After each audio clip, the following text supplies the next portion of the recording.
Alguén me mandou unha mensaxe a conto deso de liberar a lingua e liberar a cultura. Que como se podía explicar isto? Hai un punto onde podemos poñer a dialogar a Castelao e a Franzano. E é moi bonito. Castelao dixo porque a verdadeira tradición non emana do pasado, nin está no presente, nin se albisca no porvir. Franzano, na traducción, tradúcese así, diría que esa esencia do pobo emana desde abaixo. Como na traducción se usa esa palabra, pois pareceme digno de cruzalo e ver que, ao final, todas estas persoas, cando se fala de colonización, cando se fala de tempo, cando se fala de tradición, observan e ven o mesmo. Castelao viu o mesmo que a Franzano. Vou ler un fragmento de Los condenados de la tierra. El intelectual colonizado asiste en una especie de auto de fe a la destrucción de todos sus ídolos. El egoísmo, la recriminación orgullosa, la imbecilidad infantil del que siempre quiere decir la última palabra, ese intelectual colonizado, atomizado por la cultura colonialista, descubrirá igualmente la consistencia de las asambleas de las aldeas, la densidad de las comisiones del pueblo, la extraordinaria fecundidad de las reuniones del barrio y de célula. Los asuntos de cada uno ya no dejarán jamás de ser asuntos de todos, porque concretamente todos serán descubiertos por los legionarios y asesinados, o todos se salvarán.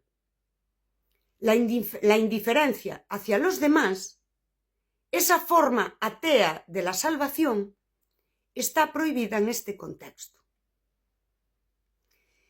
Esa forma na que un galeguismo institucional pretende salvar o país bate con esas reunións do barrio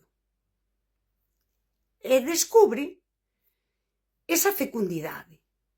Ti escribiches un libro e fixeches moito e fixestes unha cousa no teatro principal sobre a tradición. Eso serían esas élites locais, esa nova burguesía da que fala Fano, da que tamén Castelao fala no Sempre en Galiza. Non precisamos unha nova burguesía, mas que agora fale galego e colgue unha pandeireta na parede. Non precisamos casta, di Castelao. Non precisamos unha nova burguesía, unha nova fidalguía. Precisamos aquilo que emana de abaixo. Non está no pasado, nin está no porvir. Emana, poñemos a dialogar a Castelao e Fanon e din, podemos crear un novo texto porque todo encaixa. Emana de abaixo, como di Fanon. Porque non está no pasado, nin se albisca no porvir, como di Castelao. Fanon e Castelao podemos poñelos a dialogar para ver ese efecto do pobo colonizado que se dá en calquera pobo colonizado. Esa destrucción de todos os ídolos das élites, ese intelectual colonizado que asimilou as formas do colonizador, destrúese cando chega a unha aldea, chega a un barrio e ve esa fecundidade. Eses ídolos seus é unha identidade, no caso de Galicia, ou ese galeguismo institucional, hai persoas aí que teñen a súa identidade construída nunha loita, neste caso intelectual, que se dá dentro do marco e das normas do colonizador. Fanon tamén, diría, esas élites locais, queren representar o seu pobo, creen que son a voz do seu pobo, e o que fan é silencialo. Cando ese intelectual colonizado chega a unha reunión do barrio, chega, por exemplo, á ruada da aldea, e ve esa fecundidade e quere realmente silenciala, e quere usala, quere que siga sendo o seu ídolo, porque a súa identidade está construída sobre diso. Ese intelectual colonizado, moitos deles, nada é ontolóxico neles. A lingua non lles foi dada, por exemplo, senón que nace dunha decisión política, que é o que dicía eu, egoísta, que fala de min. E aí vou construindo, non? Unha identidade que non me foi dada. E construese no marco dunha loita co colonizador. Logo, sigue a lógica do colonizador. No Nós Diario, nunha portada, dicían que o profesorado de matemáticas, o 70% dese profesorado falaría galego na aula se o autorizase a Xunta. Esa lógica de pedir permiso para falar a túa lingua é unha lógica que está validada tamén polo galeguismo institucional. Esas intelectual colonizado tamén marca, aí poderíamos falar de microfísica do poder, existe unha microfísica do poder que tamén di quen está legitimada para defender a lingua. E colócase entre o pobo e o poder colonizador para administrar. Aquí, os profes de matemáticas serviríannos como pobo, sería o pobo que quere falar. Quen lle está prohibindo falar? Non está prohibido falar galego. Só hai unha norma que di que tes que impartir a asignatura en castelán. Mas el pide permiso. Pero no medio está o intelectual colonizado. Aquí hai microfísica do poder. Aquí hai unhas xerarquías que non están recollidas en ningún sitio, pero operan. Bueno, eu creo que se entende. Se eu fose profe de matemáticas, eu falaría galego. Cando eu chegase o primeiro día da aula, se eu son galego falante, quixase dicir que imos comprar este caderno e imos usar o bolígrafo negro e azul e un lápis así, eu isto falaría en galego porque non estou impartindo a asignatura. E cando dixese, para a semana imos ter o exame, para esta proba, mirade de repasar isto e o outro, eu falaría en galego porque non estou impartindo a asignatura. O galego que un profesor de matemáticas fala na aula, que con un libro en castellano, e facendo as probas en castellano, porque é así que llo piden, esa é unha lingua viva. O profesor de matemáticas que fala na aula galego, aínda que imparte a asignatura en castellano, porque burocráticamente é así, fai un xesto que non fai ningún profesor de galego, que é devolverlle a lingua ao pobo. Non a administra, está viva, fala porque é a súa maneira de falar. Eu, cando me manda esta mensaxe, que é iso de liberar, eu non quero que ninguén defenda o que eu falo. A min pareceme ben que haxa unha norma e que a asignatura ten que estar na escola porque todas as persoas teñen que ter competencias lingüísticas.